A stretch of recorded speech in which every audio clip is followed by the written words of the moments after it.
Mexico didn't pay for it. This is a real bill that has bipartisan support. It has the experts on board, and it starts to tackle these issues. But once again, how come Trump and his group of people did not support the bill and get it passed? That is the question. Answer the question. How come Trump didn't let this go through? Oh, okay, so when it comes to America helping its citizens, for some reason, when we're having these conversations, or when we're seeing people have these conversations in regards to, how the government helps people in X, Y, and Z or ABC, it always seems to construct around the understanding that the government, our America, can only do like one project at a time. Like it's weird hearing people talk like when it comes to education and then healthcare. It's like people don't understand that America has enough money, with the different ways that it collects money. We are pretty advanced in 2024 that we can, as they would say, walk and chew gum at the same time. So America has the opportunities to help millions of Americans in different ways that they need help. It's not like, we're assisting Ukraine, but at the same time, we can't fix roads in Colorado. Like, we can do both. Now, there is discussion in regards to how we're, helping these other nations, but don't let them fool you that, we're helping Ukraine, so therefore we can't help America. Like, that's not how this works. But the easiest way that people, or at least these politicians, can divert your focus on, instead of that being on the government can help you, it's just that they just don't want to. The easiest way to divert your attention is through fear mongering. It's the illegal immigrants, it's trans people, it's the inner city people. Like, it's easier to fearmonger people into submission instead of having to actually find solutions. Because trust me, this is 2024. A lot of these same conversations that we're having, people done had 2 years ago, 5 years ago, 10 years ago, 15 years. Like, these are the same conversations people are having. And maybe that should like let off just a switch in your head. Like, oh, it seems like our government is kind of lacking in how they're supposed to help us. So let's go ahead and watch this in real time. Let me find my options here. Oh, that's not it. Let's see. I thought I had this set up here. Boom, boom. Hey, there he is right there. Let's watch Tim Walz on Fox News, which you already know this is going to be not a fair type of conversation, but fortunately that's the world we live in. Let's see how he handles these questions in regards to what we were just talking about at the beginning. I want to talk a little bit about your record as governor, because it elucidates for people how you may serve as whether you end up being the president. You'll be one heartbeat away should your ticket be successful. Wall Street Journal says this after you were chosen to join the ticket. As the Democratic governor of Minnesota, Tim Walz signed into law initiatives allowing immigrants in the country illegally to apply for driver's licenses, qualify for free tuition at state universities, and enroll in the state's free health care program for low-income residents. Are those not magnets to draw people here, many times on dangerous journeys for themselves? And why should your taxpayers in Minnesota or across the states pay for those programs? Well, that's not the vice president's position, but I will say this. Minnesota ranks as a top 5 business state. We rank as a top 3 state for children living, and we're the top state for healthcare access. I would also add this. We also have some of the safest roads. Look, the vice president has made it clear that she has policies that make a difference. Her border policies are... All right, so I'm not going to lie. He did not answer that question. And if I was, honestly, I'm going to tell you, I really don't care what he did in his state, because I looked it up, and, we're definitely going to talk about that. But when it comes to driver's license for undocumented immigrants, I don't care. I personally don't care. If I lived in Minnesota, I'm worried about my rent, the price of food, the price of gas, education, jobs. That's what I'm worried about. If you can handle those things, fuck it. Give whoever you want driver's license. Okay, as long as them dudes can drive, I don't care. But okay, to each his own. When it comes to the education, that's something that has been in place for a long time, and also in other states when it comes to dreamers whose parents were undocumented, but they were born in the United States. So that has always been something that has been in place for them to go to college. So this is nothing new. This is not something he created or he made up. So I wish he would have explained that instead of diverting to a talking point, because that's not a good look. Answer the question. Answer the damn question. That's all you got to do. Answer the question. And then she said something about, I don't know, something stupid at the end. But if I was a resident in Minnesota, my question would be, you can help undocumented legal immigrants, whatever the case is, help them if you can help them. But I need to make sure that you are taking care of your constituents, the people who put you where you're at. I need to make sure that you are responsible enough to make sure they're taken care of first. It's like having kids. You need to take care of your own kids before you can start trying to help other people's kids. Simple enough. But here, had to do a little digging. And this is all public information. So it's not like some back wall channel that you only can find this information. When it comes to education, Walz has signed the largest investments in public education in Minnesota's history, a $2.3 billion budget. This also provides free breakfast and lunch to students and created thousands of new pre-kindergarten seats.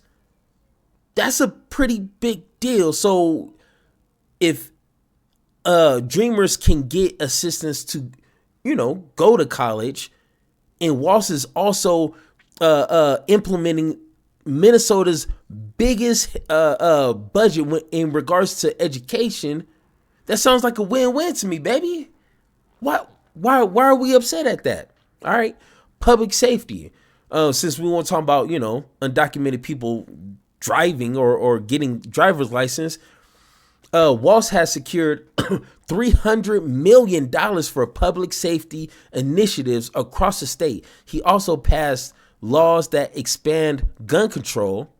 That sounds pretty cool, including a red flag law, which is basic, and enhanced background checks. Very basic stuff. $300 million for public safety, and you crying about undocumented immigrants getting driver's license? Come on now. Reproductive and gender rights. He helped enshrine reproductive rights and gender affirming care as fundamental rights in the states, marking Minnesota as a leader in protecting these freedoms. Once again, you're not forcing people to live your lifestyle. You're giving people the option to flex their freedoms. If they want to, they want to. If they don't want to, they don't want to. You're not restricting anyone. You're making sure people have the rights, the freedom to do what they want in their life. Simple math. Even though it's not math, but I just said it because it sounds cool. Workers' rights. His administration introduced paid family and medical leave, guaranteed paid sick days, and increased protections for workers in various industries, including Amazon warehouses and construction sites. So once again, he's making sure people have job security. You know what I'm saying? And when they're having these families and starting these families, they can make sure that they have time to actually be with their families, because that's what humans want, is to be with their families. Infrastructure, like he pointed out, Walz signed the largest infrastructure bill in the United States history, funding projects like roads and bridges, repairs and improvement to water treatment plants. Additionally, he initiated efforts to replace lead pipes across Minnesota. Once again, lead pipes is not safe. So that's being responsible, right? Okay, got you. And last on the list, but definitely not least, Walz implemented the largest tax cuts in Minnesota's history. Once again, he's breaking Minnesota's history notes here, focusing on seniors, working families, and small business owners. I would not give two damns about what he's helping immigrants if he's doing what he needs to do for me. Sounds like a win-win. Once again, you can walk and chew gum at the same time. You're walking happy, you're chewing your bubble gum. It's a win-win for everybody. But once again, we have disingenuous people who don't care about facts. The most strongest, the fairest we've seen. It's But the now, bill Governor, that was you know a lot of crafted. people, including your own party, would not join that statement. There are millions of people who have come here over the last few years that, they see this as an The open policies. Well, simply, we have a policy. So, oh my God, you can easily look at the information, look at the data. Illegal immigrants, legal immigrants come through any and every administration. It's not just Joe Biden that illegal and legal immigrants came through, even under Trump. And some would say more illegal immigrants came through under Trump than Joe Biden. And Obama was called the, I forgot what he called him, but he has sent more illegal immigrants back than Trump has. So it's like, once again, stop with the misinformation, because that is not true. And he's going to check on that right now. This as an The open policies. Well, simply, we have a policy. Donald Trump sees it as a political. Look, James Langford in Oklahoma, the Border Patrol agents, the Wall Street Journal, the Chamber of Commerce, all said pass this legislation. You have to have Congress to authorize 1,500 new border agents. You have to have Congress to authorize DOJ to speed adjudications on these asylum claims. Those are things that would actually work. Donald Trump told us for 4 years he would deal with this. He didn't. He didn't build his wall, 2%. Mexico didn't pay for it. This is a real bill that has bipartisan support. It has the experts on board, and it starts to tackle these issues. But once again, how come Trump and his group of people did not support the bill and get it passed? That is the question. Answer the question. How come Trump didn't let this go through? Oh, okay. Let me tell you the answer, since you don't want to be genuine with your answer, because the Republican Party needs something to run on. If we at least made forward progress to any solution for the border issues or concerns or questions, that's less of a platform for the Republican Party to fearmonger people with. If they don't have illegal immigrants, as a problem, then they don't have a platform. But I mean, more tax cuts for the rich, I guess. But other than that, that's their go-to with anything. Education costs too much, blame it on the immigrants. Gas prices is too high, blame it on the immigrants. You can't find high-quality jobs, blame it on the immigrants. Like, that's their go-to answer for anything and everything.